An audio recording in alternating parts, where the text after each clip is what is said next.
The Yamaha outboard's making that sound again. The one where the impeller housing's got sand in it, grinding like teeth on aluminum. I'm elbow deep in Mrs. Howell's son's boat motor when my phone goes off. Third time this morning. I don't check it. Can't. Got transmission fluid on my hands, and the sun's already cooking the back of my neck, even though it's only 7:30. Should have had this serviced in March. I'm saying to the empty marina parking lot. Talking to myself again. Habit from when I had the shop, before the divorce lawyer took half of everything, including my ability to afford commercial rent. Now I do calls. House calls for boats. The irony's not lost on me. My phone again. Fourth time. Jesus Christ.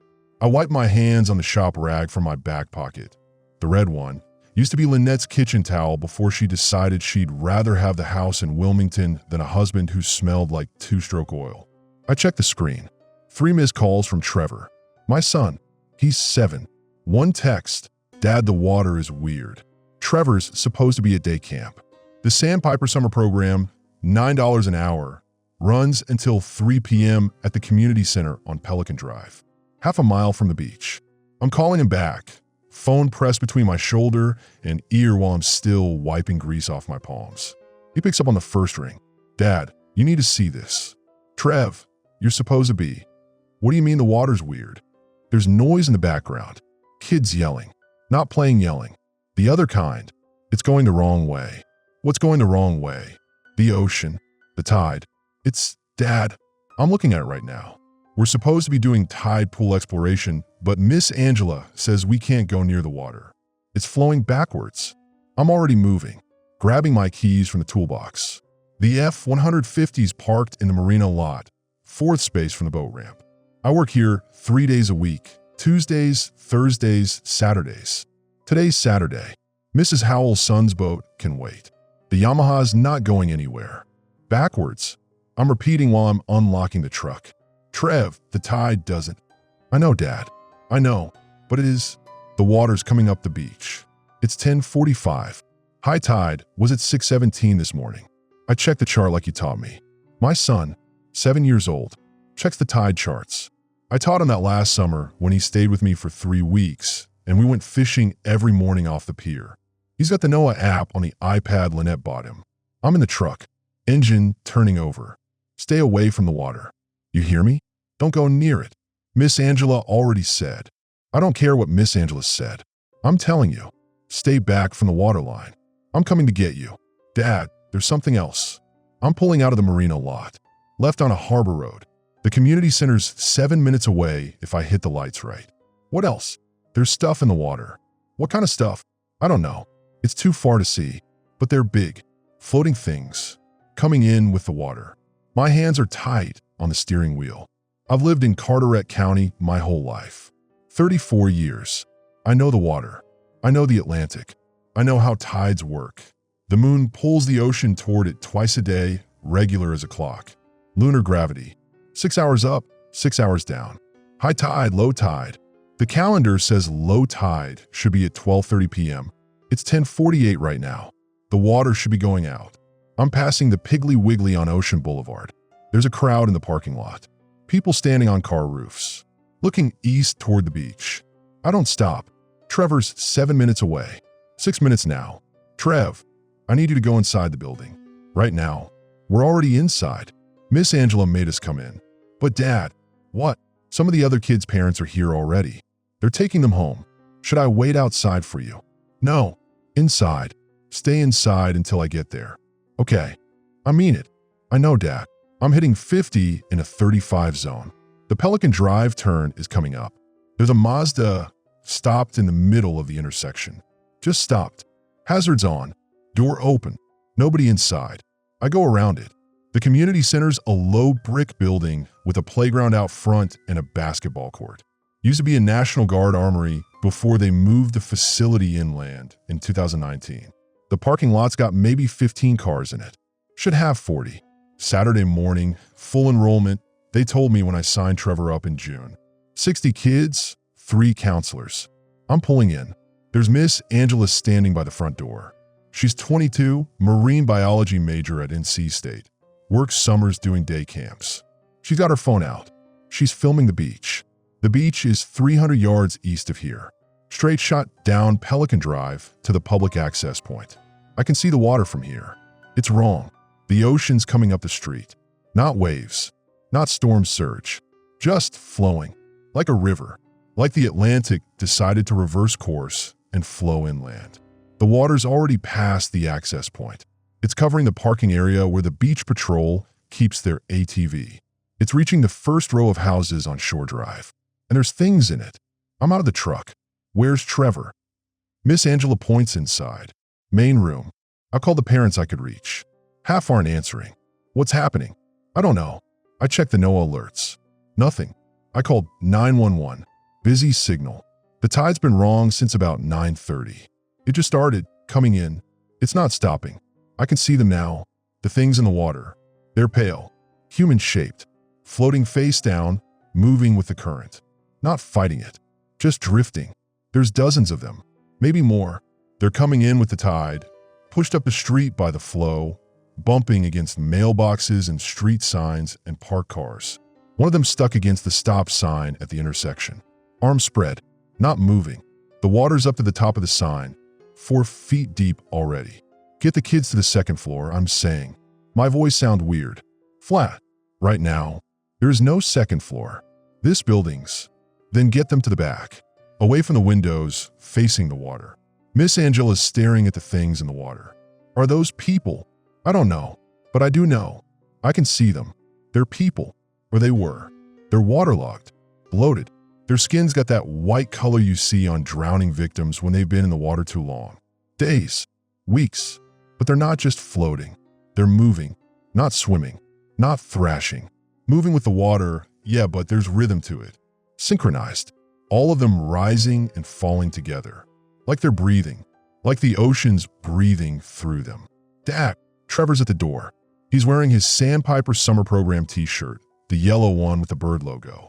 He's got his backpack on, his Velcro sneakers. He sees me and he's running. I catch him. You okay? I'm okay. Dad, what's happening? I don't know yet. The water's at the community center parking lot now, flowing over the curb. It's got sand in it and seaweed and pieces of driftwood and the pale figures. They're getting closer. One of them's drifting toward the basketball court. It bumps against the fence. Stops. The current pushes along the chain link. It's wearing what used to be a dress. Floral pattern. The fabric's rotted through in places. Its head turns. Not with the current. Against it. The head turns toward us. Inside, I'm saying, now. Inside the community center, there's 42 kids. I count them. Habit from the Coast Guard auxiliary training I did back in 2019. Count people, know your numbers, document everything. 42 kids between ages 5 and 12. 3 counselors, including Miss Angela. And now me. Trevor's holding my hand. His palms sweaty. The main room's got windows on 3 sides. East-facing shows the beach. South-facing shows the parking lot. North-facing shows Pelican Drive and the residential streets beyond. All 3 directions show water now. It's 11:03 a.m. My phone's buzzing. Text from Mrs. Howell. Where are you? Boat ready. I don't answer. The landline in the office is ringing. Has been ringing. Nobody's picking up. Miss Angela's on her cell, trying to reach the camp director, but it's going straight to voicemail. The other 2 counselors, one's named Ben, college kid, looks about 19. He's trying to keep the younger kids calm, reading them a book about sea turtles. The irony. The 3rd counselor, older woman, maybe 50, she's standing at the east window, just staring. Ma'am, I'm saying, what's your name? She doesn't turn around. Patricia. Patricia, I need you to step back from the window. They're not drowning victims. What? Those people in the water. They're not drowning victims. I was a nurse for 23 years. Worked ER at Carteret General. I've seen drowning victims. These aren't. She stops. They're moving wrong. I'm looking out the window. The water's 3 feet deep in the parking lot now. The pale figures are everywhere. There's one pressed against the glass. Face down. The current's pushing it against the window, but its arms, the arms are moving. Reaching. Fingers spread like it's trying to grab the glass. Trevor's behind me. Dad, its hand. Don't look. But I'm looking. The hand's moving in rhythm. Slow. Deliberate. Like it's following a beat. A pulse. All the figures in the water are moving the same way, rising and falling, arms reaching and pulling back. Synchronized. My phone's ringing now. Unknown number. I answer it. This is Lieutenant Briggs, Coast Guard Station, Fort Macon. Who am I speaking to? Finally. Jack Tolliver. I'm at the Pelican Drive Community Center with 42 children and 3 staff. We've got rising water and I'm trying to think of the right word. Multiple persons in the water. Unresponsive. They're not. Mr. Tolliver, listen carefully. Do not enter the water. Do not make physical contact with anyone in the water. The anomaly is affecting all coastal areas from Cape Lookout to Topsail Beach. We're evacuating personnel to inland facilities. Emergency services are overwhelmed. Can you evacuate your location? Evacuate to where? The water is coming from the east. There's only one road west from here, and it goes through. I'm looking out the north window. The water's already covering Pelican Drive. It's already flooded. There's a pause. Background noise. Radios. People shouting. How high is your facility? Single story. Brick. Maybe 12 feet at the roof peak. Another pause. Longer this time. Mr. Tolliver, what's your background? Marine equipment technician. I've got auxiliary training, 2019 certification. Search and rescue basics. Good. Listen, the tide's not stopping. NOAA's calling it a lunar anomaly. Something's wrong with the tidal pull. Current projections show 72 hours of tidal influx before normal patterns resume. Possibly longer. 72 hours? I'm looking at Trevor. His yellow camp shirt.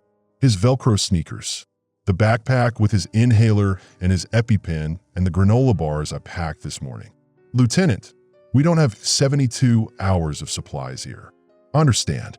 We're trying to coordinate. The line cuts out. Static. Then nothing. I'm calling back. Busy signal. Patricia's still at the window. They're standing up now. I look. She's right. The figures aren't floating anymore. They're on their feet. In 3 feet of water. Standing. Swaying. The current's pushing against them, but they're not falling. They're planted. Solid. Their heads are up now. Not all the way. Still tilted forward, chins on chests, but up. One of them's 20 feet from the window. White dress, rotted through. Its feet are on the parking lot asphalt. I can see the pavement through the water. The figure's just standing there, arms at its sides, rising and falling with that same rhythm. Miss Angela's behind me. What did the Coast Guard say? They said don't touch the water. Don't touch anyone in the water. I'm watching the figure in the white dress. They said 72 hours. 72 hours of what? Tidal influx. The tide's not turning. It's just coming in for 3 days. Ben, the college kid counselor, he's left the reading circle. The younger kids are starting to cry. That's not possible. The moon doesn't. Tides don't work that way. I know. So what's happening? I don't answer because I don't know. I know boat motors. I know GPS systems and depth finders and VHF radios. I know the water depth at high tide is 14 feet at the Beaufort Inlet and 7 feet at the Radio Island Channel. I know the tidal coefficient for today was supposed to be 0.86, which is moderate. Spring tide's not until next Thursday. But I'm looking at the parking lot and the water's 4 feet deep now, rising maybe 3 inches every 10 minutes. Simple math says, we need to get to the roof, Patricia's saying. She's right. The building's 12 feet tall. If the water keeps coming at this rate, we've got maybe 6 hours before it reaches the roof line. Less if the rate increases. And those things, the figures, they're standing in it, in the water, which means they can operate in at least 4 feet of depth. I'm looking at Trevor. Trev, I need you to do something for me. What? I need you to help Ben keep the little kids calm. Can you do that? He nods. He's scared, but he's holding it together. That's Lynette's genes. She's got ice water in her veins when things go wrong. I'm the one who panics first, thinks later. But right now I can't panic because Trevor's looking at me like I have answers. Good. Go help Ben. He goes. Miss Angela's next to me now. What are you thinking? I'm thinking we need roof access and we need supplies. Food, water, first aid. What V you got here? There's a kitchen. Pantry has snacks. Juice boxes. Crackers. Not much. The first aid kit's in the office. Show me. She leads me to the back of the building. There's a hallway. 3 doors. One says office. One says storage. One says emergency exit. Alarm will sound. Does that exit go to the roof? No, just outside. Back parking area. Where's the roof access? There isn't one.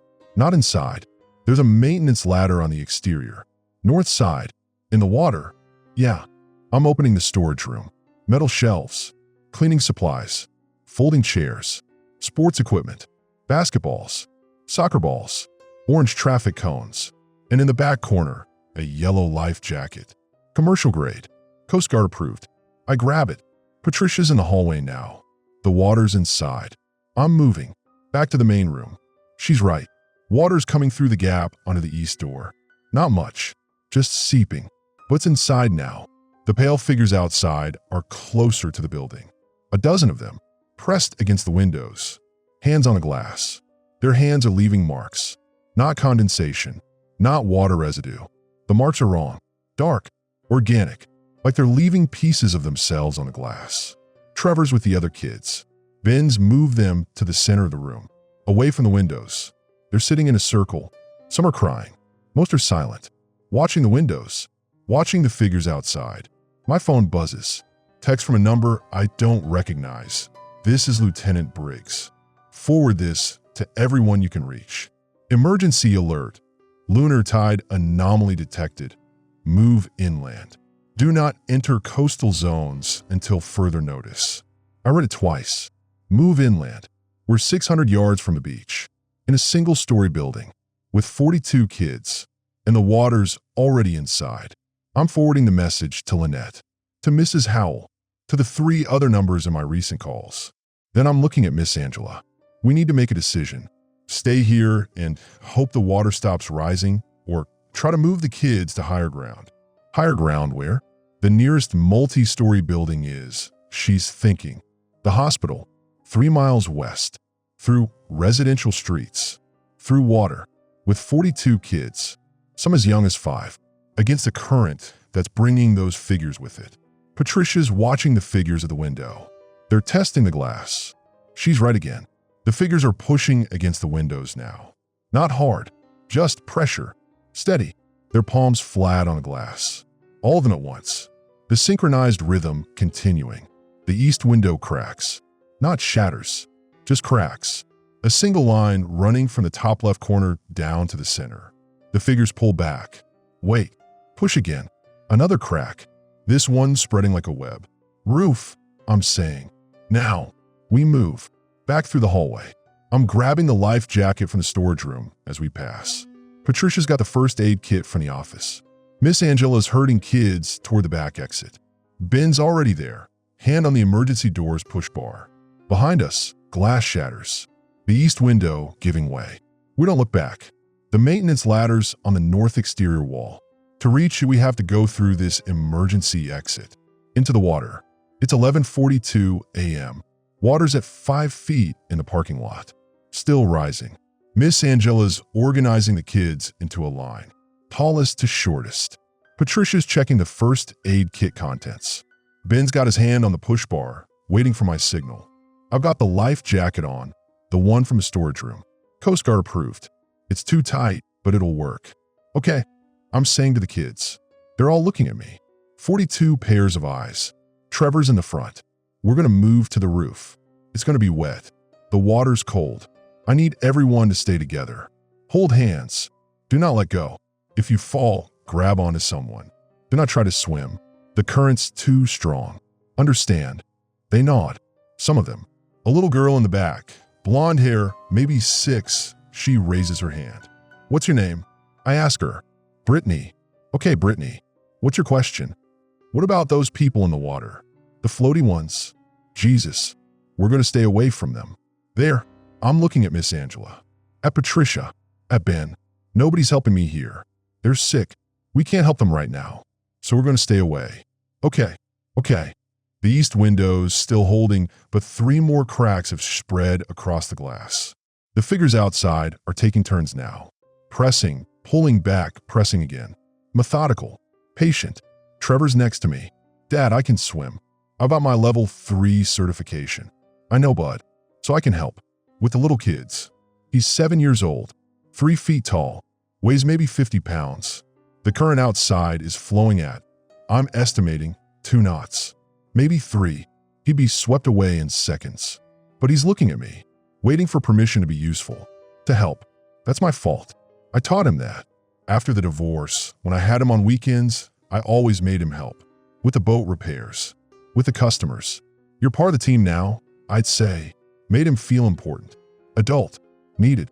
Now he's standing in a flooding community center with hostile figures outside, and he wants to help with the evacuation.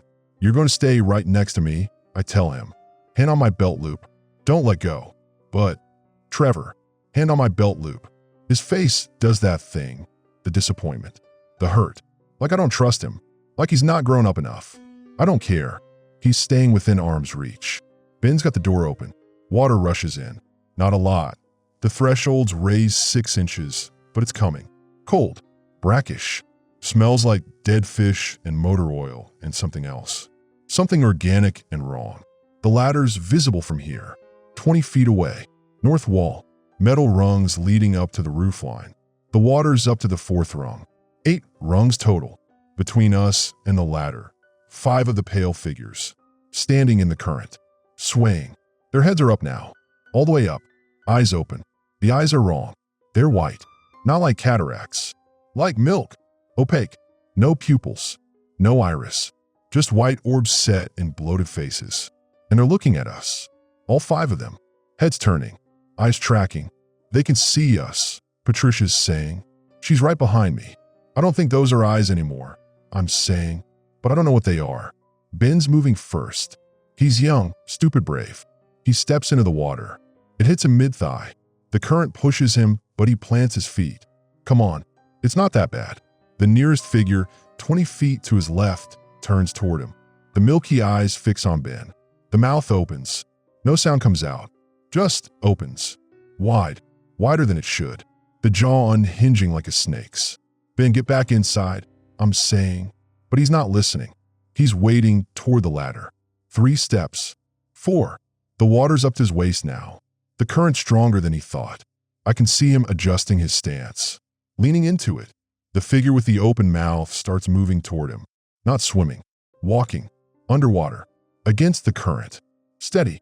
Purposeful. Ben, get back here. He sees it now. He turns. He's trying to move, but the current's got him. He's pushing against it, but his feet are slipping on the pavement. The figure's 10 feet away.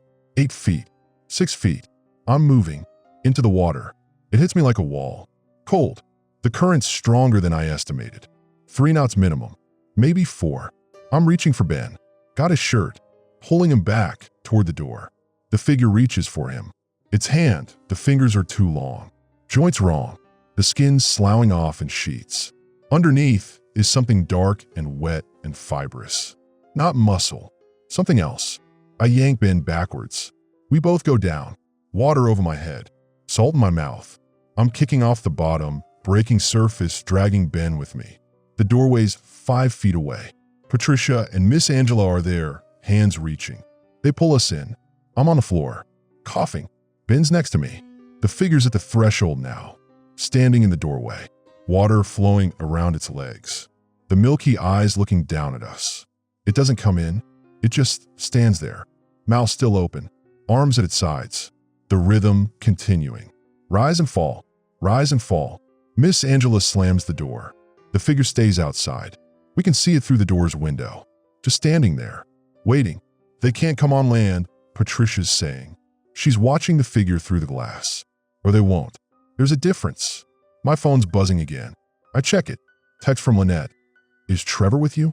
I'm texting back. Yes. We're safe. I'm lying, but what else can I say? Another text from Lynette.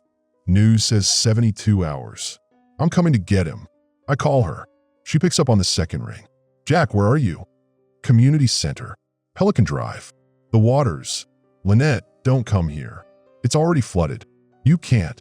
I'm in Raleigh. I left this morning for the conference. I could be there in 3 hours. In 3 hours, the roads will be underwater. Then what are you going to do? Good question. We're getting to the roof. Waiting for the Coast Guard. The Coast Guard just evacuated. I saw it on the news. They pulled all personnel from Fort Macon. They're saying this is They're calling it a catastrophic tidal event. Lunar anomaly. They don't know how long it'll last. I'm watching the figure through the door window. It hasn't moved. Just standing there. They told me 72 hours. That's the minimum. Noah's saying possibly longer. Jack, are you listening to me? The government's not coming. They've evacuated all emergency personnel. They're establishing a perimeter at the fall line. Everything east of Highway 17 is, she stops. They're writing it off. I'm not understanding. Writing it off? Abandoning it. The coastal zone. They're saying it's not survivable. They're evacuating everyone they can reach inland. And then Jack, they're not going back. Not until the anomaly resolves. If it resolves. The phone's slippery in my hand. Wet. My clothes are soaked. I can feel the water on my skin. Cold. Heavy. Trevor's here. With me. We're getting to the roof. And then what? I don't answer. Jack. I don't know, Lynette. I don't know yet. She's quiet for 5 seconds. 10. Then, keep him safe. I will. I mean it. Whatever it takes. Keep him safe. I know. She hangs up. I'm looking at Trevor. He's still in the center of the room with the other kids. What now? His yellow camp shirt soaked through. His Velcro sneakers squelching. He's not crying. He's watching me, waiting for me to tell him what to do next. The east window shatters. The figures come through. Not fast. Methodical. One at a time. Through the broken glass. Water pouring in with them. They're standing in the main room now. 5 of them. 10. 20. More coming through. The milky eyes scanning. The mouths opening and closing. The hands reaching. Roof. I'm shouting. Everyone out the back. There's a back door. West side. Kitchen access. No figures visible through that window yet. Ben's already moving. Patricia's got the little kids. Miss Angela's herding the older ones. I've got Trevor's hand. We're running. Through the hallway. Past the office. The storage room. The kitchen's got a commercial door. Steel. Heavy. I'm pushing it open. Outside, the water's at 6 feet. The back parking area's completely submerged. But no figures. Not yet. The maintenance ladder's on the north wall. Visible from here. 30 feet away. Through 6 feet of current. I could do 30 feet. I look at Trevor. At the 41 other kids. At Patricia and Miss Angela and Ben. I can't do 30 feet 46 times. We're gonna form a chain, I'm saying. Oldest kids in front. Youngest in the middle. Adults at intervals. We stay connected. We move together. If someone falls, everyone stops. We don't leave anyone behind. Miss Angela's organizing the line. Tallest to shortest. Trevor's in the middle. He's looking back at me. I give him a thumbs up. He gives me one back. We move into the water. The current hits immediately. The first kid, a boy, maybe 12, he's struggling. His feet lift. Ben's got him. They're moving forward. 6 feet. 10 feet. From the east side of the building, I can hear breaking glass. More windows shattering. The figures are inside now. They'll come through the building. Find a back door. We're halfway to the ladder. 15 feet. The water's deeper here. 7 feet. The smaller kids are going under. Adults are lifting them, holding them above the surface. Trevor's under. I'm grabbing him, lifting, his arms around my neck. He's coughing. Scared now. Dad, I've got you. We're at the ladder. Ben's climbing first. He gets to the roof, reaches back down, starts pulling kids up, one at a time, fast as he can. Patricia's next. Then Miss Angela. They form a chain on the roof, pulling kids up hand over hand. The back door opens. The figures are there. 20 of them. 30. Walking into the water. Eyes fixed on us. Faster. I'm shouting. Trevor's going up. I'm pushing him from below. He reaches the roof. Turns back. Dad, I'm climbing. The figures are 10 feet away. 8 feet. I'm on the 3rd rung. 4th. The fingers reach for my ankle. I kick. Connect with something soft and cold. The hand grabs anyway. Pulls. I hold onto the ladder. The metal's cutting into my palms. The figure's pulling harder. My grip's slipping. Trevor's screaming my name. The hand lets go. I climb. Fast. Don't look back. Over the roof line. Rolling onto the flat roof surface. I look down. The figures are at the ladder. Standing in the water. Looking up at us. The milky eyes tracking. The mouths opening and closing. But they're not climbing. They're waiting. Ben's pulling kids up behind me. One at a time. Hand over hand. Brittany, the 12-year-old boy. Trevor, 20 more. The figures below don't move. Just watch. Wait. Miss Angela's the second to last up. Patricia's last. We pull her over the roof line and she rolls onto the tar paper, gasping. Everyone, I'm asking. Ben's counting. 46. We're all here. The figures are still at the ladder base. Still waiting. The roof's flat. Tar paper. Solar panels on the south side. HVAC unit humming in the northeast corner. 12 by 12 feet of space. 46 people. It's 1:15 p.m. The water's at 9 feet. 3 feet below the roofline. Trevor's sitting next to me, shivering. His yellow camp shirt's drying the sun, but the temperature's dropping. Clouds moving in from the east. From the ocean. Gray. Heavy. Rain coming. Below us, the figures have multiplied. Hundreds now. Maybe thousands. They're standing in the water, shoulder to shoulder. A forest of pale bodies stretching from the building to the horizon. All of them swaying in rhythm. All of them looking up at us. Patricia's doing a head count for the third time. 46. We're all here. Miss Angela's distributing the juice boxes from her backpack. 2 per kid. Ben's rationing the crackers. That's everything. We've got maybe 6 hours of food at these portions. Less if the little kids are still hungry, which they will be. My phone's at 15% battery. No signal now. The cell towers must be down or underwater. I'm checking the emergency alert. The last message from Lieutenant Briggs was at 11:53. Do not enter coastal zones until further notice. That was 90 minutes ago. Trevor's looking at the water, at the figures. Dad, why aren't they climbing? I don't know, but they can walk. On the bottom. So why not climb? It's a good question. They walked underwater, against the current, but they stopped at the ladder. Just stopped. Like there's a rule, an invisible line they can't cross. Patricia's thinking the same thing. She's at the roof's edge, looking down. They're bound to the water. What? Look at them. They're standing where the water is. Not on the building, not on the ladder, only where the water reaches. She points east. The water's to the roof line on the houses on Shore Drive. The figures are on those roofs. But here, she points down, the water's 3 feet below us. And they're 3 feet below us. She's right. I can see it now. The houses to the east, the one-story beach cottages, their roofs are at water level. And the figures are on those roofs, standing in the ankle-deep water that's washing over the shingles. But they're not going higher. They're staying where the water is. So they can't get us, Ben's saying, as long as we're above the water line. As long as the water doesn't rise above this roof. I'm saying, the water's still rising. 3 inches every 10 minutes. I've been timing it. The roof peak is 12 feet. The water's at 9 feet now. 3 feet to go. At current rate, I'm doing the math, that's 6 hours. Maybe 5 if the rate increases. It's 1:20 p.m. now. High water hits us at 6:30. 7 p.m. latest. After dark, Trevor's watching me calculate. We can last until 6:30, right? Then the Coast Guard will come. I don't answer. The Coast Guard's not coming. Lynette told me. They've evacuated. They're establishing a perimeter at Highway 17, 20 miles inland. They're not coming back until the anomaly resolves. 72 hours minimum. The water will reach this roof in 6 hours. After that, what? We climb higher? There is no higher. This is a flat roof. There's the HVAC unit. Maybe we can stand on that. Buy ourselves another 2 feet. Another hour. Then what? I'm looking at the horizon. The ocean. It's still coming. I can see the current. The flow. Like a river in reverse. The Atlantic emptying itself onto the land. 72 hours of this. Maybe more. The math doesn't work. I'm checking my phone again. No signal. But there's one email that downloaded before the towers went down. From Mrs. Howell.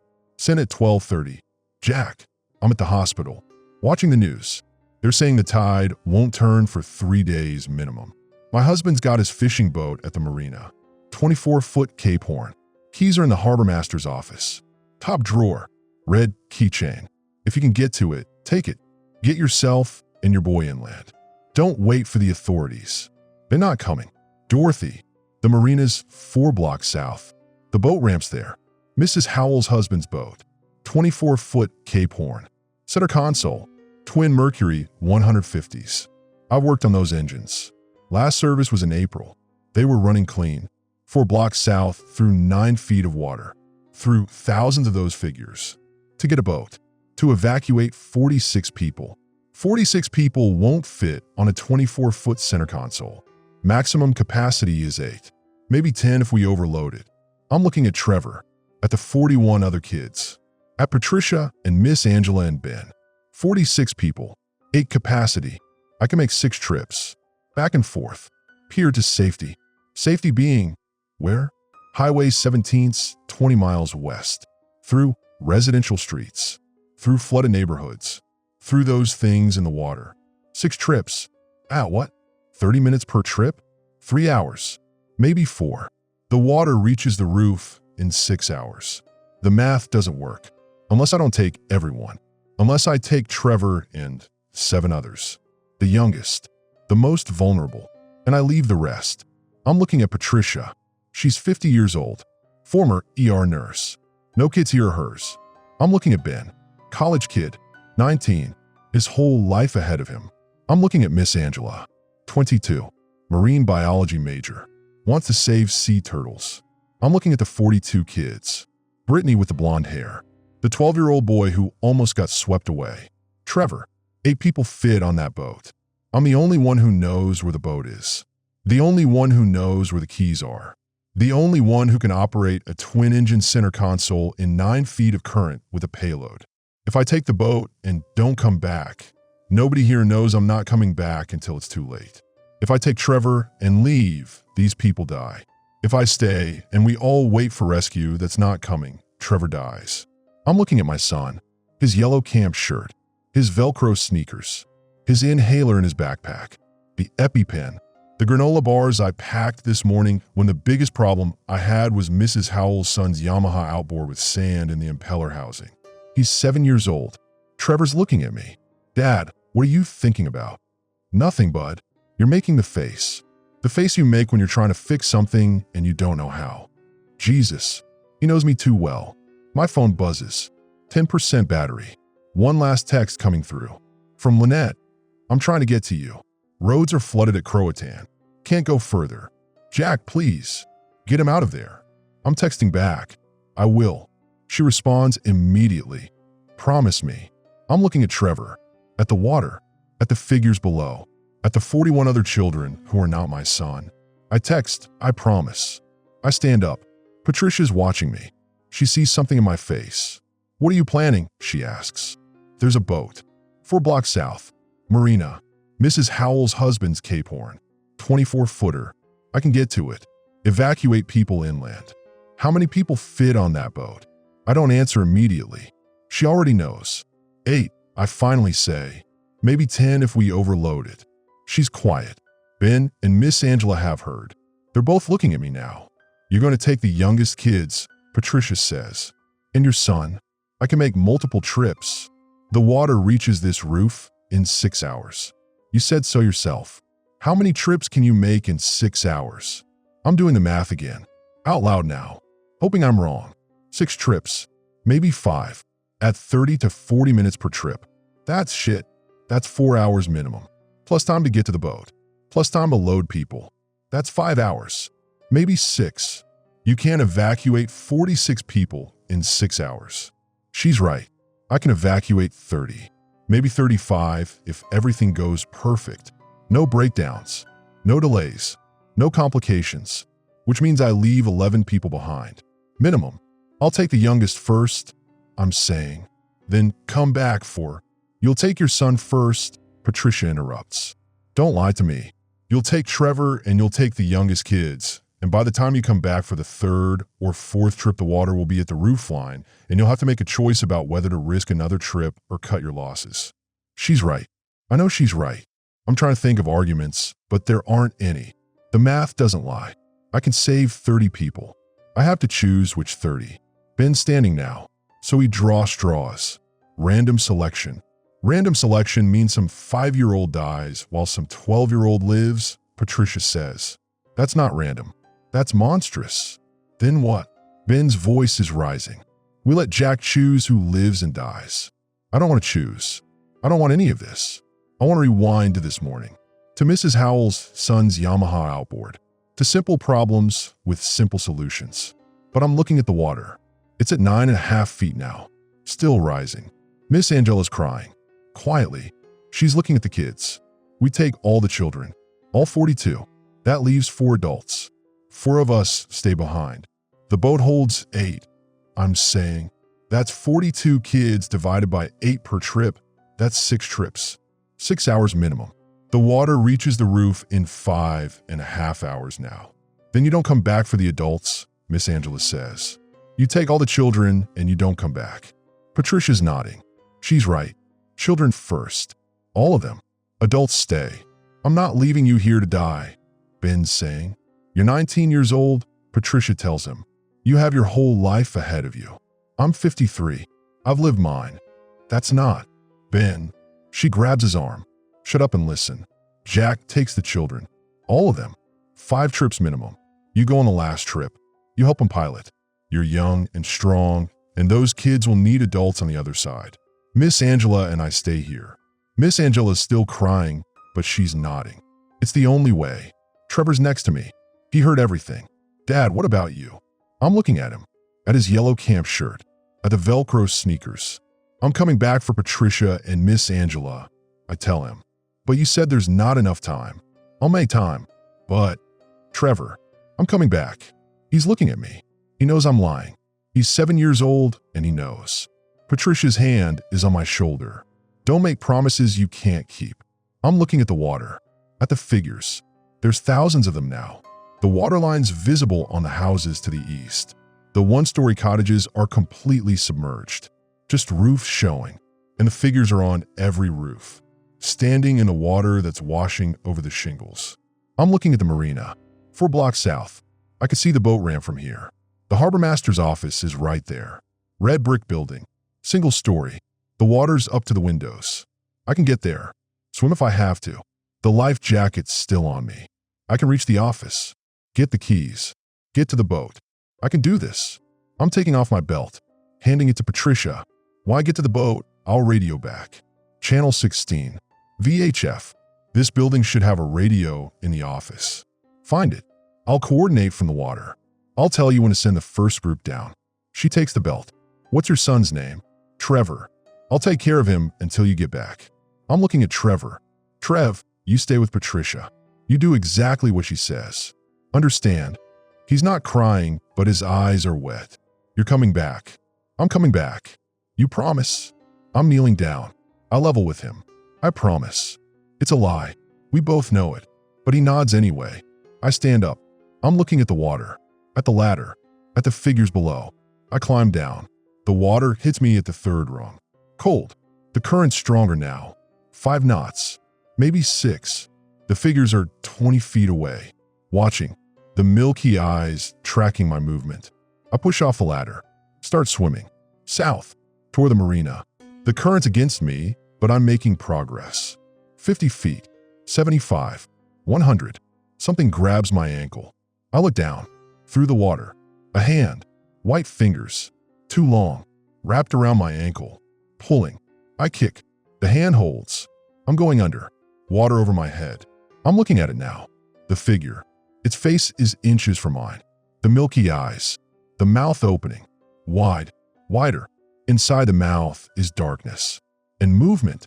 Something writhing. Fibrous. Organic. The hand pulls me deeper. I'm punching it. My fist connects with the face. The skin splits. Underneath is that dark, fibrous material. Not flesh. Something else. The material wraps around my hand. Stinging. Burning. I yank my hand back. The material comes with it. Strands of it. Stuck to my skin. I'm pulling at it, but it's spreading. On my wrist. My forearm. The figure's mouth is wider now. The darkness inside spreading. Reaching for me. I grab the diving knife from my belt. I always carry it. Force of habit from the Coast Guard auxiliary training. Always have a cutting tool in the water. I stab the figure in the eye. The knife sinks in. No resistance. Like stabbing gelatin. The milky eye ruptures. Dark fluid pours out. The figure doesn't react. Just keeps pulling. I stab it again. In the chest. The abdomen. The arm. The knife goes in and in and in. Nothing stops it. Nothing solid inside. The hand lets go. I'm kicking toward the surface, breaking through, gasping. The strands on my arm are still there, still spreading, burning. I'm scraping them off with the knife blade. They come away in chunks. My skin underneath is red, blistered. I'm swimming again. The marina is closer now, 200 feet. The harbor master's office is right there. Behind me I can hear something, a sound, coming from the figures. All of them, in unison, not words, not screaming, just sound, low, resonant, rhythmic, like singing. I swim faster. Day 73, Tuesday. The tide turned yesterday at 4:47 p.m. NOAA confirmed normal tidal patterns resumed. The anomaly's over. I'm standing in what used to be the Pelican Drive Community Center. The building's still here, walls standing, roof intact, but everything inside is gone. Stripped clean, just concrete and watermarks. The watermark on the exterior wall is at 14 feet, 2 feet above the roofline. Trevor's with Lynette in Raleigh. Has been since day 4. I got him out. Got all 42 kids out. 5 trips in Mrs. Howell's husband's Cape Horn. The engines ran clean. No problems. Just like I knew they would. Patricia and Miss Angela were on the roof when I came back for the 6th trip. The water was at 13 feet, 1 foot below the roof peak. They were standing on the HVAC unit. I could see them from the boat. I was 300 yards away when the water reached them. I saw Patricia go under first. Then Miss Angela. They didn't struggle. The current just took them. The figures pulled them down. That was day 2, 6:43 p.m. I know the exact time because I was checking my watch, trying to calculate if I could reach them. The math said no. I didn't try anyway. I turned the boat around, took Ben back to the Highway 17 perimeter, handed him off to FEMA, told them there were 2 more on the roof. They said they'd send a helicopter when the weather cleared. The weather didn't clear for 18 hours. By then the water had risen another 6 feet. The community center roof was 10 feet underwater. They never found the bodies. I'm standing here now because Trevor asked me to. 3 days ago, Dad, I want to see where we were, where you saved us. So I drove him down. Lynette came too. The roads are clear now. The National Guard's been pumping water out of the coastal zone for 6 weeks. Most of it's gone. Just puddles, mud, debris, and the figures. They're still here. Thousands of them. Tens of thousands. Lying in the streets, on the beaches, in the buildings, wherever the water left them. They're not moving anymore. Just bodies.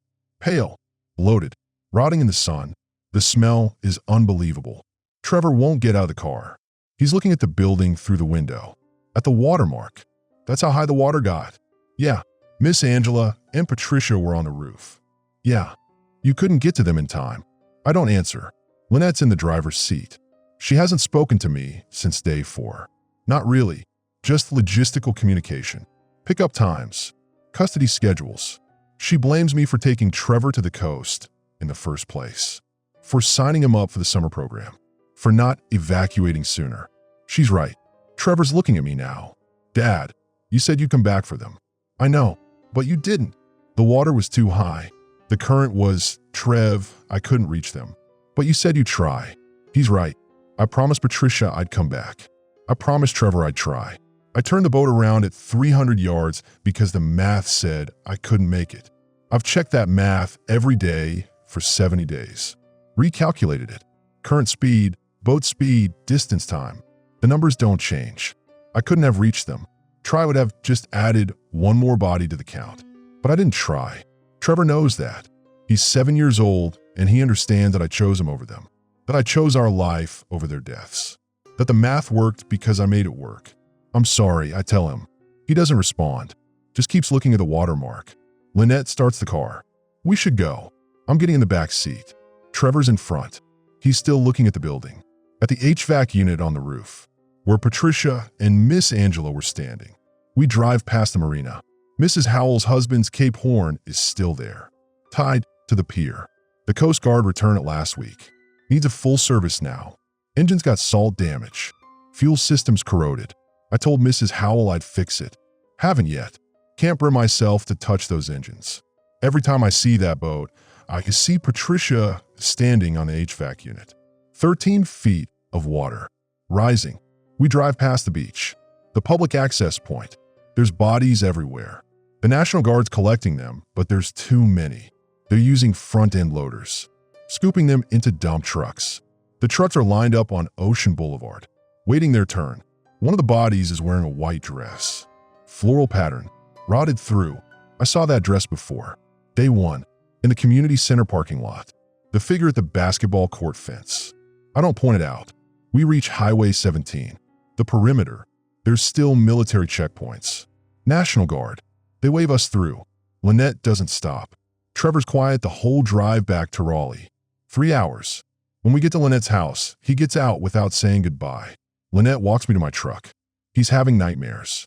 Every night, he wakes up screaming that he's drowning, that things are pulling him under. I know. He told me. No, Jack, you don't know. You weren't there at 3 a.m. when he's crying for you. When he's asking why you didn't save Miss Angela. Why you let her die. I didn't let her. Yes, you did. You made a choice. You chose him over her. And now he has to live with that. He has to live knowing that someone died so he could live. She's right. I have no argument. The therapist says he's experiencing survivor's guilt, that it's normal, that he'll work through it. Lynette's eyes are red. She hasn't been sleeping either. But Jack, he's 7. He shouldn't have to work through this. He should be playing with Legos and watching cartoons, not having nightmares about dead people in the water. I know. Do you? Because I don't think you do. I think you're so busy congratulating yourself for saving 42 kids that you're not seeing what it cost. What cost him? I'm looking at her, at the bags under her eyes, at the anger. What do you want me to say, Lynette? I want you to say you're sorry, that you fucked up, that you shouldn't have taken him to the coast, that you should have evacuated sooner, that you should have. She stops, breathes. I want you to say something that makes this better. I can't make it better. I know. That's the problem. She goes inside. I stand by my truck for 5 minutes. 10. Trevor's bedroom window is on the 2nd floor. I can see the light on. I can see his shadow moving past the curtain.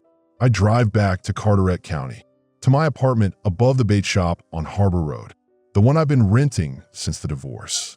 1 bedroom, kitchenette, bathroom with a shower that doesn't drain right. The TV showing the news. They're still covering the Carolina tide reversal. That's what they're calling it now. Official name. The death tolls at 47,000. That's confirmed bodies. Another 15,000 missing. Presumed dead. Coastal Carolina's a disaster zone. Federal emergency. The president visited last week. Promised aid. Promised reconstruction. Promised answers. NOAA's saying the anomaly was caused by a lunar gravitational fluctuation, a once-in-a-thousand-years event. Tidal forces amplified by planetary alignment. The moon pulling the ocean inland for 72 hours. They're saying it won't happen again. They don't know that. Nobody knows that. The scientists are guessing. The math says it shouldn't have happened in the first place. But it did. I'm lying in bed, not sleeping. Haven't slept right since day 2. Every time I close my eyes, I see Patricia on the HVAC unit. 13 feet of water. Rising. I see Miss Angela next to her. 22 years old. Marine biology major. Wanted to save sea turtles. I see the watermark at 14 feet. 2 feet above the roofline. I see Trevor's face when I told him I was coming back for them. The way he nodded. The way he knew I was lying. My phone buzzes. Text from Mrs. Howell. Jack, I need the boat serviced. Taking it out next week. Can you have it ready? I'm texting back. Not yet. Needs parts. I'll let you know. Another lie. The boat doesn't need parts. It needs me to stop seeing Patricia every time I look at it. Another text. This one from a number I don't recognize. Mr. Tolliver, this is Ben Rutger. From the community center. I wanted to thank you for saving us. I'm back at NC State now. Classes start next week. I wanted you to know that I'm okay. I hope you and Trevor are okay too. I don't respond. Ben's okay. Trevor's alive. 42 kids made it. That's what matters. That's what I tell myself. But I'm lying in bed at 2 a.m. and I'm calculating the current speed. The boat speed. The distance.